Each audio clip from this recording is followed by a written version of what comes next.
Hello, it's Dale here. Now, last time I was talking to you about my variegated threads, and I had a lot of people asking about this. So this was just this guy. I'll put them up here and show you. That's Indian Splendor. So those were the colours in Indian Splendor. And if you remember, I linked them with gold and silver. So this time I thought I'd extend because I have 4 in this range, and I'll just show you what they will do. So that's Indian Splendor. This one here, which is a much richer set of colours, is Arabian Nights. This is a really nice rain here colour. Just got that depth of the gold as opposed to the slight garish or brightness of the Indian colours. These are the colours that I saw a lot in India. But this is what we call Arabian Nights, just because that's the name I gave it. And when I've worked here, it's free stitching with some circles. Those are the circle shapes of the Indian Splendor. That's the slightly richer shades of the Arabian Nights.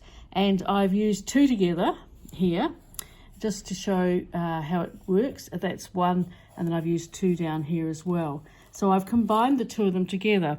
I have to think about all this because this is just the Arabian Nights on its own, stitched up and down. And a lot of people said to me they didn't have fancy machines. This is a pretty basic stitch on the Benina. This is the Benina 1230. It's not a fancy machine. I have a lovely Husqvarna I could show you, but this is really, I think a lot more of the people who ask questions have got fairly simple, straightforward machines. But here I've combined the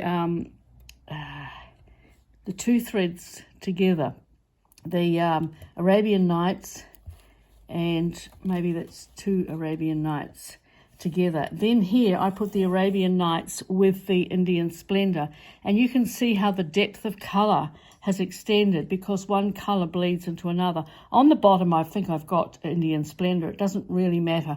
When it ran out I moved to something else. And so here, just to show you, if you've just got a machine that does straight zigzag, you can play with the zigzag dial and make the stitch wider, or you can play with the stitch length and make it closer together or further apart. And when you start piling up and down over, you get these colours. And then I decided to go to this one here, which is Carnival, which has got the purples and the oranges, still some of those colours, but they start extending on themselves. And I've used them here on their own. So that's using that little stitch on my machine, just with the Carnival thread. Even as its own, it's really quite nice as it starts to build up. That is it on a straight zigzag on your machine. And you can keep building over that. Again, I've used this time, I've put 2 together.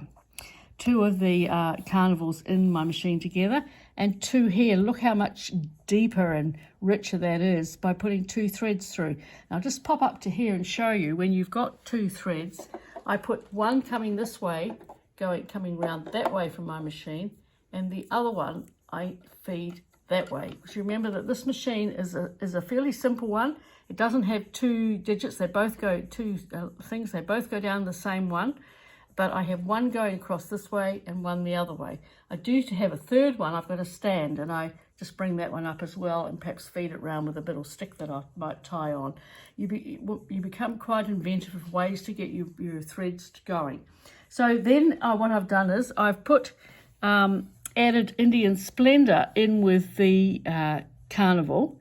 So you've got that, you see the greens coming through and the colours that add to it. But with a variegated thread, if it's a good thread and the colours move well, then it'll link in with others. So you're starting to get this orange and green colour.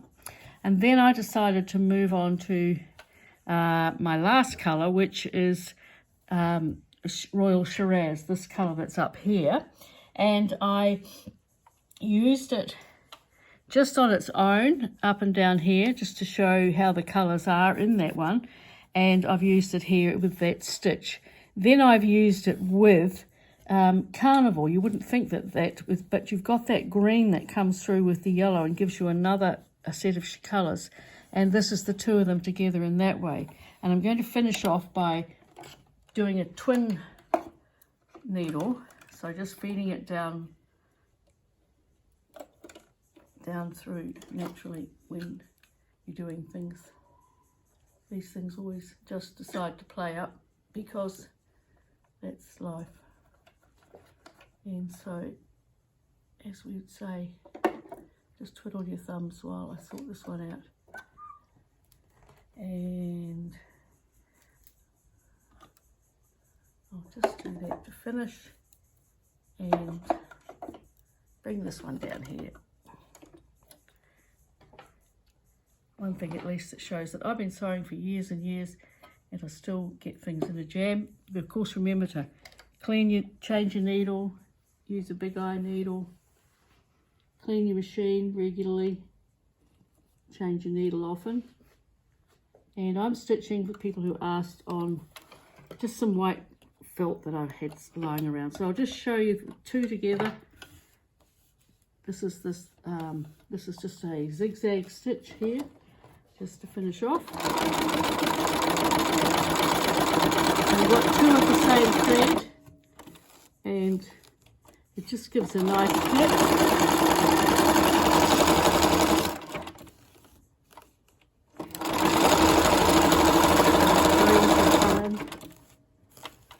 And you can pile them up and pile them up and pile them up into one. If you're making straps of any sort, you know, this piling up is just so wonderful. Now I'll just change to that stitch to finish off and show you what happens with two of them when they go down here together.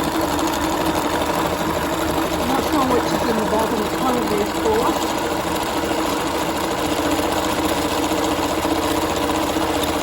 So there's just to show you how they're lovely when you get that depth when you start to put two together. Now I haven't even put a gold or a silver or a black or a white, but it's something where you can play with your stitches and with your threads, you know, for a long time. So I hope that's been a little bit useful to you, people who asked. I just love that. And I'll see you again another time. Bye.